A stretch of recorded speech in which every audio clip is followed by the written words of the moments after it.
Chiak. Tu me inthlei thei Zaipawl. 15 hours ago. First.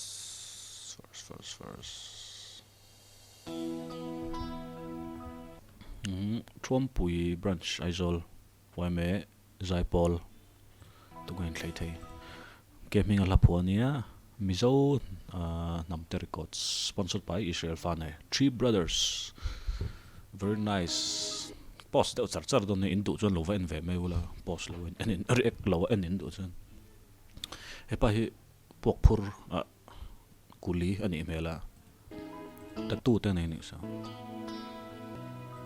he ka ria ta hen ba sa ka chong to wai ka ta hen ka va zunga mi house starter pack motor nal bodyguard driver in suitcase again sa ka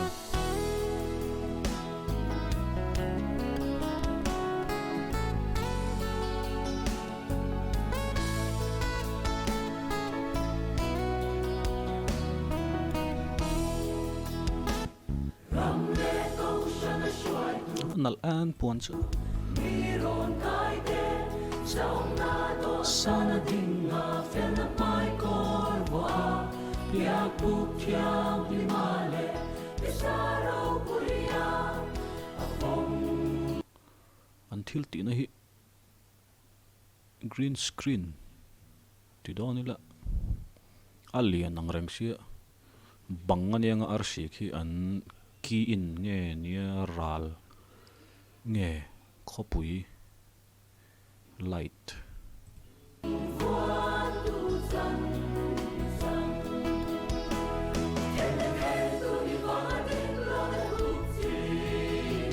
tham na dong ani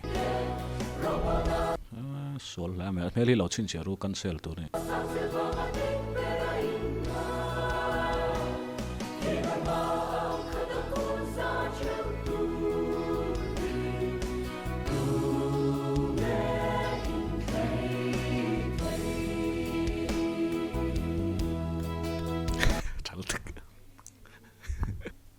penin ein zongang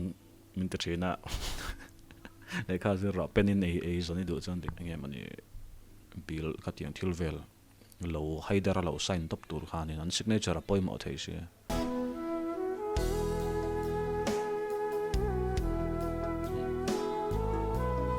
thapap mai video hi a poimo lutuka ke minga version po kha original kha mu nom angai nom pi lama han amu nom ani mi sang mel mo khatiang an montage kha heta po hianin mi re thei le mi hausa khati khan arwal deuh tho khan ron tilangan china po khanin mi hausa kha chu awathlen khanin motorin awatlenga a khanin a suitcase tak ngel po amana keng lowa mi re thei ve thung ka chu an ma ni ta po ne lo mo han lota chuta security le garden an lo za em mi hausa kha chu kami kule kha chu pui khak tum lo shim he chun thil ni phung ni ke ni po me lo kan pui po ka ring chong lo ton tu na paisa chung changa kami a contrast kha non tilang le don ni pakhat chuanin thai zau khanin tam takala luta pakhat chuan rim taka thok chung pon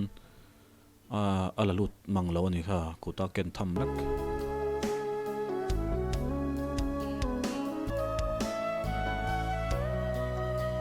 tu chu nal ro la mai classic khop mai alo semve ni kha poi mo lai chun anei chun kha we lovin asemani mo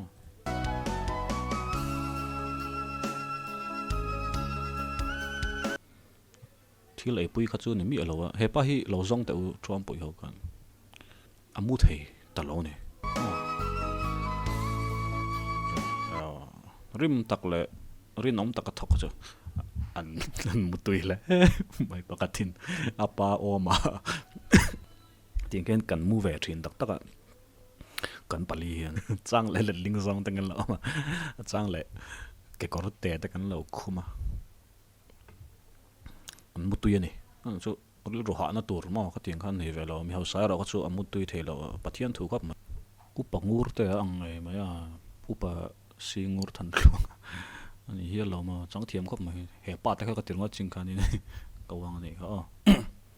a mel po a pa le Mr. Bajaj khop ma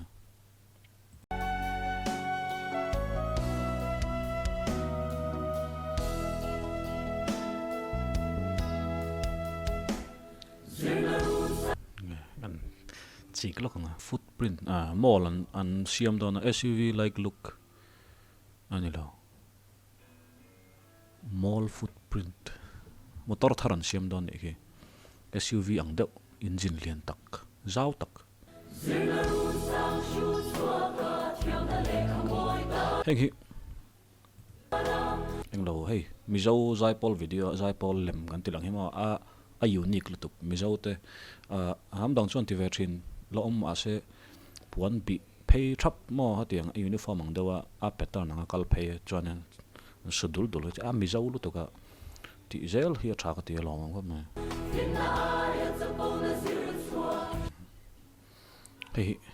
he lai ka du em chan chu zirna run sang shoot chuak ma zir sang tak ma se fin na tak tak po lo mo chapo tok le ka zir chuak ni hi til hla om lu tu ka ni mi te mu niam tok le ka zir sang mo mi te mol ti thei tok le ka zir sang tiang hi apoi lu tu ka ni lo sam tum tu ni zir san thei chu thalom ne mi ron tlak ni te hi ngai ni mi thiam tam tak mi zo te chon kan nei to tin tha tak tak ponom amaro chu chapo tok vel che che zir san te hi lo thei lu tu ka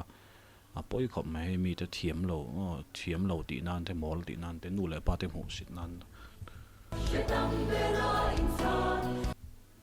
an phuzu ka helai asir mi phei chu nge a uncomfortable to khop mai heu an lo sha chiang deu nyang kan ka hey lo chin che ru tu nge hey was sual ve sai he nge ne ngai tia ngap lo ve tinga tigan Thuampui ti bo ka ti ni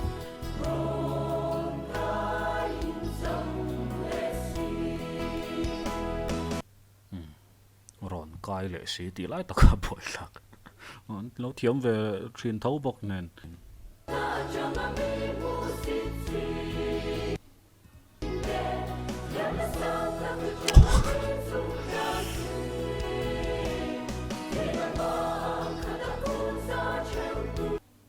model hi avat tharo hey Japanese thom nong do traditional ha nge ni ein me khop mai khatia nge adin huain me te lovin a character ma in ngai tlom chapaw lo in phaniam kha ka mel ayan in ein me ka ti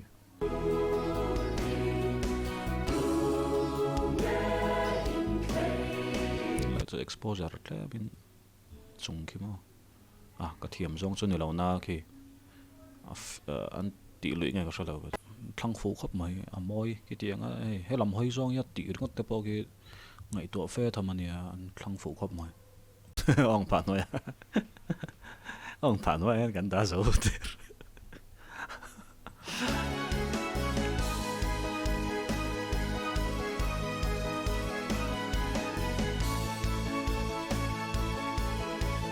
kan te no pa kan suman tho ko man nei chun chun ma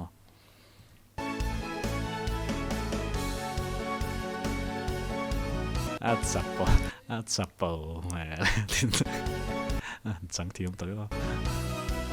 thom no hak tur thlan the poi mo lu tu kan he dik thlap ma an no zo khan sing lar ta chu ha se anal mi long ki machine ki happy family ma chan rual pa chung ka pakata ka chuanin pa chau khanin sum nei kha hria ma mai anu khan pui khan sha velo ta chuanin an tang rol veka an hlimani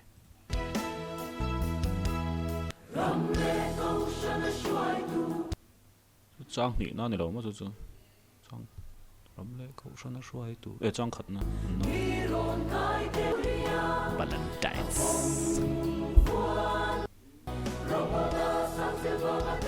chuan in zuan indona pakhat chuan chungko mi ta chuan Thuampui san hang rial no nge an hlimani ani to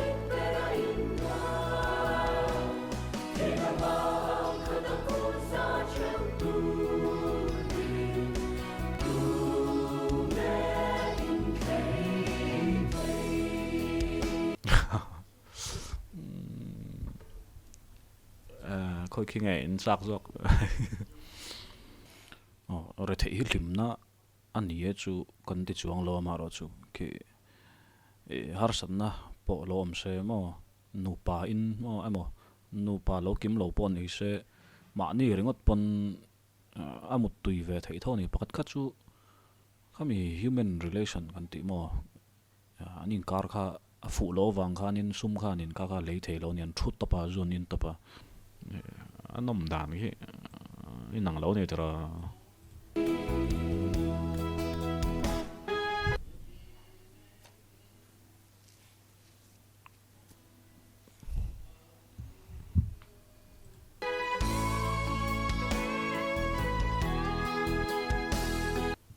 kanu min ti sha chok lipstick hi na ya zo mail ra mem tho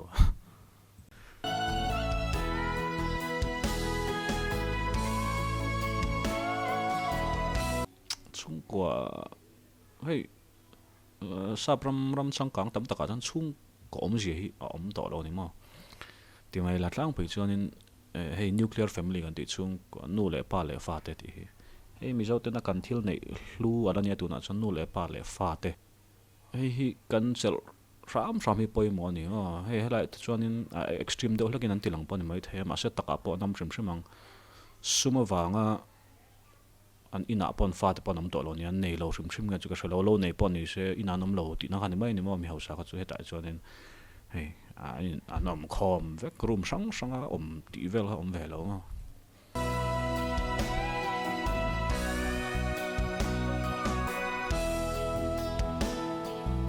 so pasal ran ho hunang ha ka tlai to mel le mai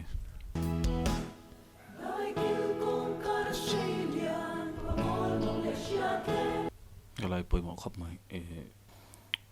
minol pui anga zir sang ve theilo mol ver rim rim chu thilom theini ama ro chu an hriat tle ma wanga mu sitte mo kan zir san zo ka wanga mu sit ringot an ngai dan diklo tura ngai ngal ngot te hi nia an loin nial ta an share tle ma wangin tran hun po diklo ne mai the ma ro chu share tle ma in news en mizo trong news bak ingai thalwa inti angzonga in mu city chu thalo ka ti khop ba nang chu nia le ka thiam zo ke nia zir sang zo ke ni chuan I fing zok tur ni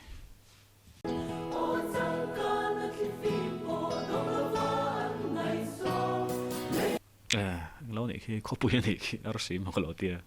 moi ngang ani oh nice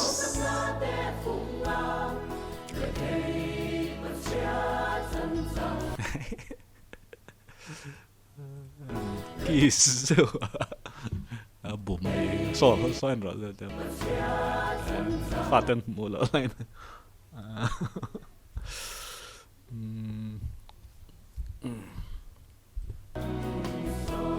tiếng này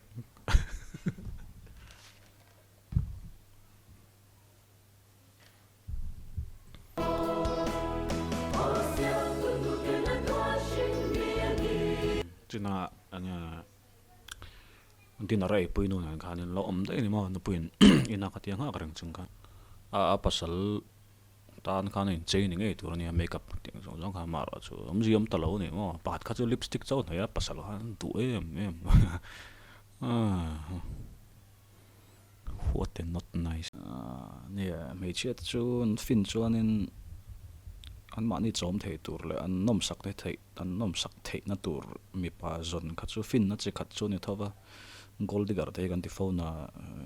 ngai ve ni maro chu khami ngor kan en chuanin lim lo ni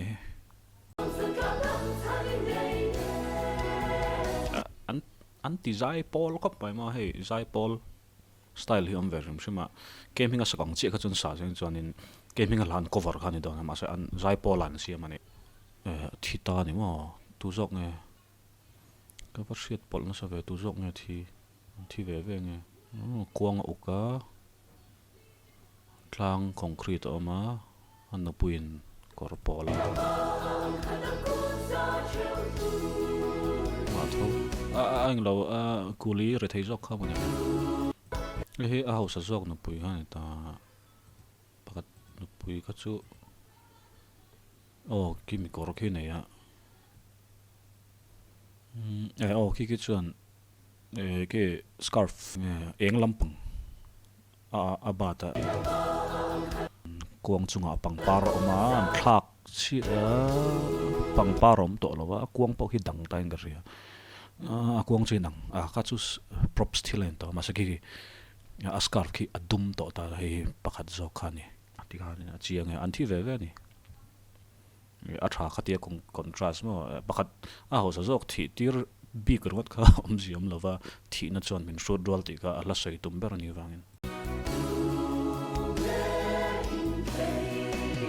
moi khop mai arab thla ka ni tro camera da nei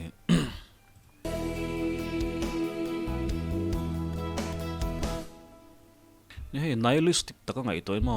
nge thino pi lam hi ring to lo po ni la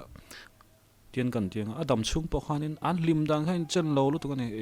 pakhat khi chu nia adu du chu nei ni mela ma sa lim lo mo he chu an follow ta lem lo he no hi chu he po hi build up ve do se chu ka ti khop mai he mi character hi ma ang amu na ma ani lo pon ti lang lo se he mi he pa sir na run sang shoot so ka ti kha he pa tho hianin met bel se akan ti ve mai ni chu chan chu aron lang zo ya alang le ta si lo wa nge ni disconnect ve do ni mo he pa kan lo in concentrate to na khanin nia a point chu ma se approve chiang khop mai he video hian ama te chuanin pindan khata kan om veka khum pa khata kan mu veka kan lim lu tu kan ni kan in hau le mu na kan in hau kan in le lam kan hoya zo der tu na chan ma ni ru ma hain kal khum bura ma se klem chuanin kan la zia den ka ria ka lo ma a chan chu cho te kan la kil ho mo chung ka tam takhi an du na chu e te mo a tho har kha chu thu ran ni se kil ho thei lo ve rim mo ho ngai lo tiang te ka an tam lu tu ka enge a chan kan ti chuan paisa ani zel he hemi story pum pu hi kan an chuanin alaya chuanin paisa ha amani mo he lekha thiam nu kan ti te pai dik tak chuan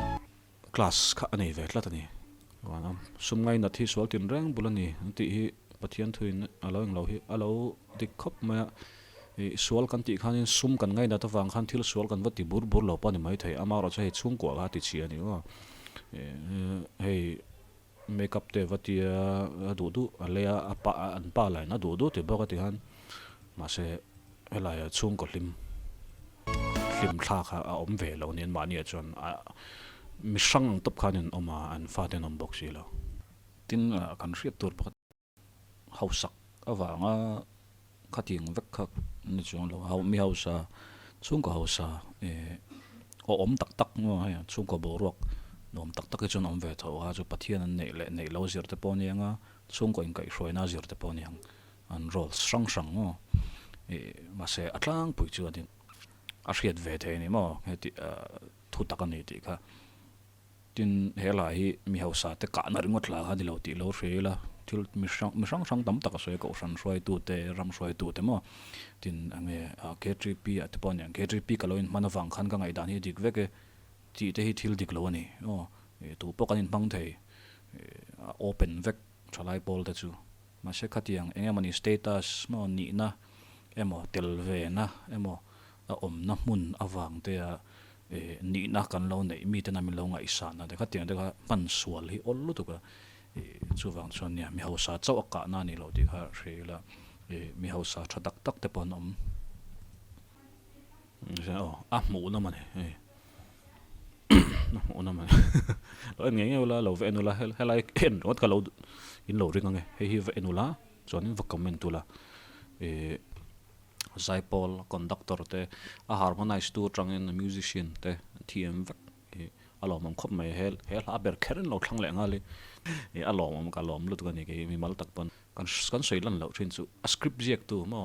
enge a story om dan tur lo duang tu te tin a chang tu te tin behind the scenes mo a cameraman a eng tin nge kan la kang mo he thlan khur chu nga tang kan la don ni ti ringot te idea thal tu kan khatiang lo ti tu te sound lo mix tu te mo adjust te hi ngai ve sound te khan tiang zong zong kha atel ho zong zong kha le tin a sponsor tu te sumanga ya lom tho da sai chi ka lom na em chan chu puina kan lo mu ve theya khatianga sum le tha mo hun te lo tho tu te zong zong chunga khanin ka lo lom ve em top mai ni nakina zirlai bu vela te po om tura nga yang helai chu atha mai ke Mizo national anthem ka puang